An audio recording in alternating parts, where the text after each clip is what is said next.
मेरे प्यारे class 10th के बच्चों, कैसे हैं आप सब। आपके सामने है एपी का previous year important question. Okay, देखिए बच्चों, क्वेश्चन क्या कह रहा है कि the sum of 4 consecutive numbers in AP is 32। ठीक है, 4 कॉन्जिक्यूटिव नंबर्स का जो सम है वो 32 है। ये केस 1 है। केस 2 में क्या दिया हुआ है, and the ratio of the product of first and last term to the product of two middle term is 7:15। ये हम लाइन बाय लाइन चीजें समझेंगे। फाइंड द नंबर्स, हमें नंबर्स फाइंड आउट करना है। अब आपके लिए यह जानना जरूरी है कि अगर हमें सिलेक्शन करना है टर्म्स का किसी भी एपी में, ठीक है, तो कैसे करना है। देखिए 3 नंबर्स अगर आपको सेलेक्ट करने हैं किसी एपी में तो हम लेंगे a minus D A plus D. 4 numbers अगर सेलेक्ट करने हैं तो a minus 3d a minus D A plus D और a प्लस 3d। और अगर 5 नंबर्स सेलेक्ट करने हैं तो ये रहा आपके सामने। इसका आप स्क्रीनशॉट ले लीजिए। फिलहाल हमें 4 नंबर्स सेलेक्ट करने हैं तो हम ये वाले 4 टर्म्स ले लेंगे। ठीक है, तो आइए लिखते हैं कि late the 4 consecutive numbers in AP be a minus 3d, a minus d, a plus d and a plus 3d। ठीक है, अब बच्चों केस 1 में कह रहा है कि इन कॉन्जिक्यूटिव नंबर्स का अगर हम क्या कर दें, सम कर दें, कॉन्जिक्यूटिव नंबर्स का सम कर दें तो 32 होगा। ओके, तो आइए सम करते हैं। a minus 3d plus a minus D plus a plus D plus a plus 3d। बोलो बच्चों, तो इसका सम हो जाएगा 32। अब देखिए यहां पे क्या कैंसिल हो रहा है, minus D plus D cancel हो रहा है, plus 3d minus 3d cancel हो रहा है, बच क्या रहा है a मतलब 4a इज इक्वल टू 32 हमारे पास बच गया। अब a की वैल्यू क्या हो जाएगी, 4 8 32, a की वैल्यू आ जाएगी 8। इक्वेशन नंबर 1 दे दीजिए, ये आगे नेक्स्ट केस में काम आएगा। अब अगर हम सेकंड केस की बात करें, इसको हम राइट साइड करते हैं यहां पे। ठीक है, केस 2 की अगर हम बच्चों बात करें तो दिया है the ratio of the product of first and last term. First and last term का प्रोडक्ट क्या होगा, a माइनस 3d और a प्लस 3d। ठीक है, and to the product of two middle term. Middle term कौन कौन से, a minus d और a plus d, a minus d और a प्लस डी। ये हो गया 2 मिडिल टर्म्स। ठीक है, इनका जो रेशियो है बेटा वो है 7:15, तो इज इक्वल टू 7/15 लिख सकते हैं। Is that clear.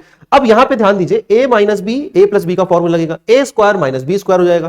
ठीक है, तो a स्क्वायर तो सेम है, b स्क्वायर की जगह यहां पे 3d है, b की जगह क्या है 3d है, तो b स्क्वायर क्या हो जाएगा 9d स्क्वायर हो जाएगा। तो 9d स्क्वायर लिख दिया मैंने अपॉन, सिमिलरली यहां पे a माइनस बी और a प्लस बी का formula a square minus b square, a की जगह a है तो a स्क्वायर, b की जगह d है तो d स्क्वायर। ठीक है, इज इक्वल टू 7/15 हो जाएगा बच्चों। अब क्या करेंगे, क्रॉस मल्टीप्लीकेशन करेंगे। 15 जब a square minus 9d square के साथ मल्टीप्लाई होगा तो क्या हो जाएगा, 15a square minus 15 9 135 d square is equal to 7 multiply होगा तो a स्क्वायर से 7a square minus d square से होगा तो 7d स्क्वायर आ जाएगा।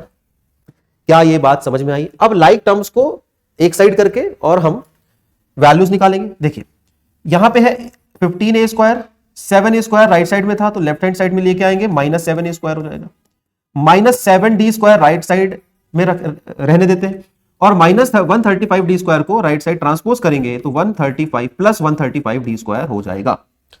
ओके, 15 में 7 माइनस करेंगे 8 बचेगा, तो ये हो गया, ये आ गया आपका 8a स्क्वायर, और माइनस प्लस माइनस होता है, 135 में 7 माइनस करेंगे तो 128d स्क्वायर बचेगा।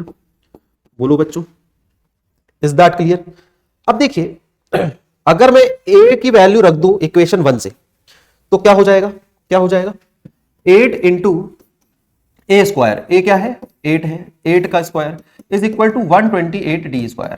ठीक है, अब d स्क्वायर की वैल्यू फाइंड आउट करना है तो 8 इंटू 8 इंटू 8 अपॉन 128 हो जाएगा। कैंसिल करिए, 8 1 जा 8 1 जा 8 6 जा 8 1 जा 8 2 जा 2 1 जा 2 4 जा 8, तो d square is equal to 4 आ गया। d की वैल्यू क्या हो जाएगी, अंडर रूट 4 मतलब प्लस माइनस 2, d की वैल्यू आएगी बच्चों plus minus 2। Is that clear. आगे बढ़ते हैं, आगे क्या करना है।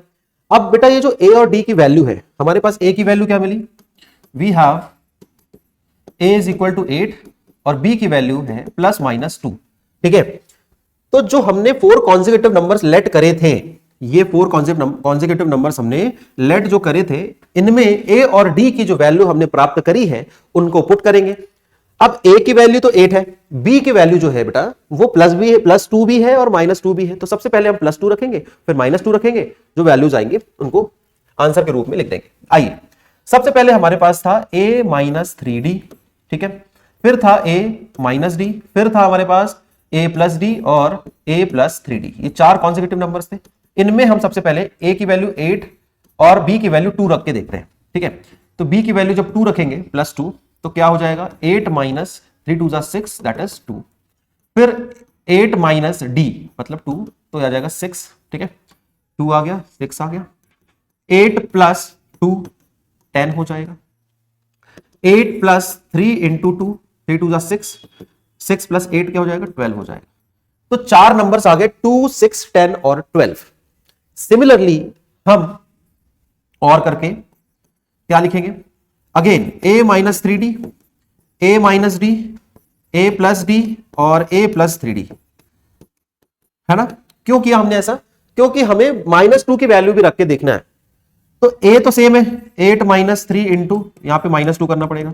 अब 8 माइनस माइनस प्लस 3 2 6, ठीक है, 8 + 6 कितना हो जाएगा बेटा 14, तो 14 आया। a - d, 8 माइनस, ठीक है, d की वैल्यू क्या है -2 है, माइनस माइनस प्लस हो जाएगा, 8 + 2 10 आ जाएगा। अगेन 8 + -d -2, ठीक है, तो 8 - 2 क्या हो जाएगा बेटा 6 आ जाएगा। और 8 + 3 × -2 अगर हम रखेंगे तो 8 + माइनस 3 2 6, 2 आ जाएगा। बहुत सिस्टमेटिकली मैंने आपको ये बताया है, आशा करता हूं समझ में आया होगा। अब जो नंबर से बेटा आ चुके हैं हमारे पास, हम आंसर लिखने के लिए रेडी हैं। हमें क्वेश्चन बोल रहा था कि फाइंड द नंबर्स, तो अब हम नंबर लिख लेते हैं, ठीक है। यहां पे मैं लिखता हूं, स्पेस कम है, इसी पेज में लिख देता हूं। क्या लिखेंगे बेटा, hence the numbers are 2 6 10 and 12, 2 6 10 and 12 और 14 10 6 and 2, 14 10 6 and 2। इस तरीके से हमें ये आंसर करना है, लिखना है।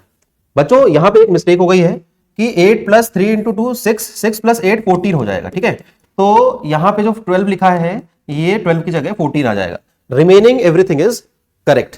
बच्चों समझ में आया कि नहीं? अगर समझ में आया तो वीडियो को लाइक जरूर करें, चैनल को सब्सक्राइब करें, फ्रेंड्स तक शेयर करें ताकि उनका भी भला हो सके। और मिलते हैं नेक्स्ट वीडियो लेसन में।